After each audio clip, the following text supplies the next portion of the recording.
Ivan, that was a display of your championship qualities, particularly the back end of that first half. Yeah, there was. It was a difficult start. I thought both teams were really into it early. Intensity was up, and they got the better field position at the start of the game. Got a 6 again and a couple of penalties, and obviously scored first. So it was a really stop-start early. See, we had a few near misses, which could have easily got into our psyche, and obviously the score, this first try Appy scored, that was like a key one. Obviously, Bizzers on the half time was massive. So in the second half, I thought we did most of the right things. It's good. The opposition coach talked about how deflating that was for his team going into the sheds behind after leading by 12. Did you feel that sort of the air go out of them a little bit? Yeah, it's a hard one because they probably felt they were on top. They'd sort of front-loaded their energy when they could in good spots, and then obviously to score that one right on half-time would have been deflating for them. But I think that just showed that we were staying in it, we were staying composed, and when something like that popped up, we had the ability to obviously capitalise on it. So I could see how it hurt them, but it obviously gave us a bit of momentum leading into it. Ivan, how does it feel to be in 3 grand finals in a row? Back, chasing the back-to-back premiership. I know that's what you've been building towards, but you're there now. Feels awesome. Yeah, it's fantastic. It doesn't happen every day, and to make any grand final, so we're not really worried too much about what we've done or what we might be able to do. It's just to be able to reach a grand final is a huge achievement. It's a long, hard season. Have so many things go into it, and you have so many ups and downs and different phases throughout the year. So just so grateful to be with this group and be able to enjoy the week and have another crack at winning a title. Yeah. And like last year, you didn't get. You're up in Queensland. This year you're going to be here at this stadium in front of your fans, but it's also the Western Sydney grand final. Yeah, it's totally different to 2020 as well. That was COVID, so we didn't do much that week at all in terms of fan stuff. And I think it was only half capacity of the stadium. So it's pretty cool to be able to do it, the proper way, I suppose, like the more traditional. So the week itself, and just to be able to immerse ourselves in our community, who have lifted us, all the way through this year. So it's going to be, fun times, and we've got to embrace it and enjoy it, but obviously prepare well, like we have all the way through the year, to be at our best come next Sunday. Ivan, how do you prepare and develop the mental resolve that you guys showed? Because, as you said, literally everything went against your team in the first 35 minutes, 3 tries, a couple of players on report, but no one seemed rattled. How do you actually develop that resolve? Yeah, I guess it's just part of everything that we work at. So there's a lot of physical stuff we do, but we definitely practice a lot of mentality stuff, a lot of experience as well. And these guys are elite players. We might be able to talk about it, but we've had a lot of experience in Origin games now, semi-finals, playing together. I think that helps. So I think they probably would have drawn on a bit of that experience. A couple of years ago, we came from 2 tries down, I think, in our first final together against the Roosters. So it's good players, mate. Good connection and belief.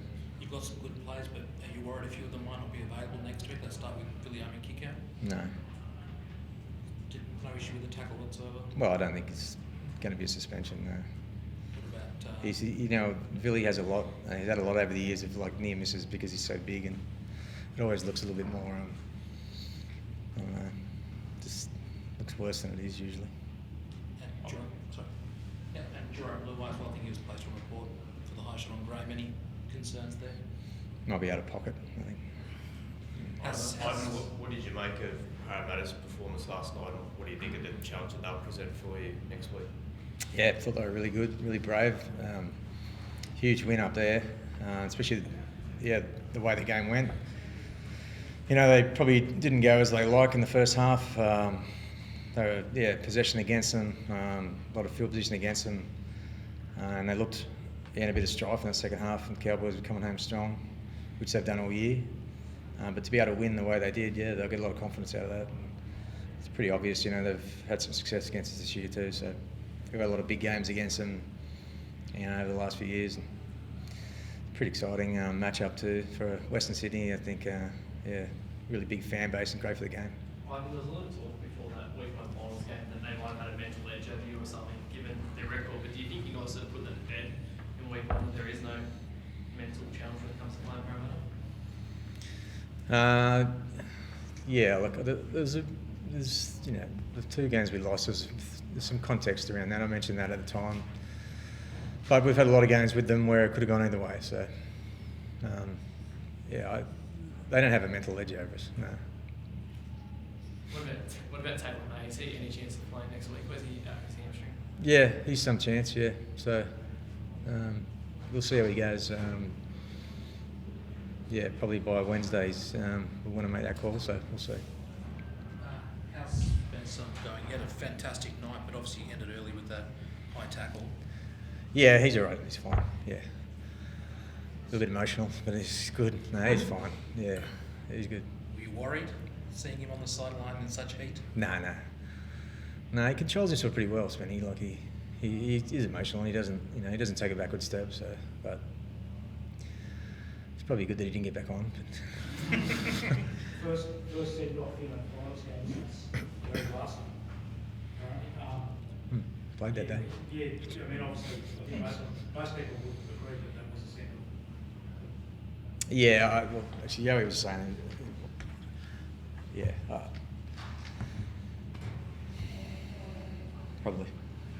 Yeah, I didn't see that. Honestly, I didn't look at that closely, but he hit him flush and yeah, could have hit him plenty of other spots. Yeah. There was some concern out there, Spencer, at the time too. Yeah, well, he's tough thing. He doesn't stay down. It's normally chipping blokes when they do stay down, so he's not obviously going to stay down for no reason. But look, copped him flush. Yeah, I feel like I think he got warned last game too, Tane. Like, it's happened a couple of times now, and he had every chance to drop his arm or make contact somewhere else, and he flushed him on the head. So. Yeah, we can follow up on Ivan just saying that Parramatta don't have a mental edge over you. Like, why do you think it is that Para have challenged you so much in the last couple of years, or is it just as Ivan suggested that there's just been circumstances around those results, like, you know, Nathan send off or whatever? Yeah, I feel they've got a team that matches up well in this kind of in this month of footy. They've got a big forward pack, obviously, and they're a really good front running team. When they've got all the momentum, they do that really well. So look, yeah, I feel like there's, as Ivan said, there's context probably around the last one, particularly with Nathan getting the send off. That I thought the second half of that game was really good for us. Probably missed it there, but look, they're a really good consistent side. So anytime you're like that as a team, it's going to be hard to beat. So look, I'm sure they'll be looking to do that this weekend, and it'll be up to us to obviously nullify that and come over the top of them.